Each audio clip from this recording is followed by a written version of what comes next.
मुरगुड येथे हिंदुत्ववादी संघटना आणि शिवभक्त यांच्यातर्फे वेदगंगा नदीची महाआरती। मान्सूनचे आगमन सध्या दमदार चालू आहे। गेल्या काही दिवसापासून बरसत असलेल्या पावसामुळे मुरगुड येथील वेदगंगा नदी दुसऱ्यांदा पात्राबाहेर पडली आहे। वेदगंगा नदीला प्राचीन काळापासून इतिहास आहे। याच नदीच्या काठावर बसून पूर्वीच्या काळी ऋषी मुनींनी तपश्चर्या केली होती।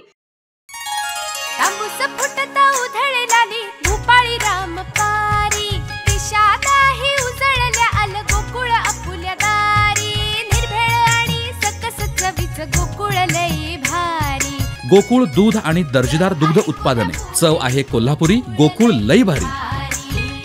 वेदगंगा नदी ही मुरगुड शहरासह भुदरगड आणि कागल तालुक्याची जीवनदायिनी नदी समजली जाते। अशा पवित्र आणि जीवनदायिनी वेदगंगेची आरती आणि पाणीपूजन मुरगुड येथे दत्त मंदिर गावभाग या ठिकाणी हिंदुत्ववादी संघटना आणि शिवभक्त यांच्यातर्फे करण्यात आले। मुरगुड येथील नदी काठावरील दत्त मंदिर हे दत्त मंदिराचे सगळे संकेत पूर्ण करणारे 300 वर्षापासूनचे प्राचीन मंदिर आहे। या ठिकाणी असणाऱ्या घाटावरच वेदगंगेची महाआरती पार पडली।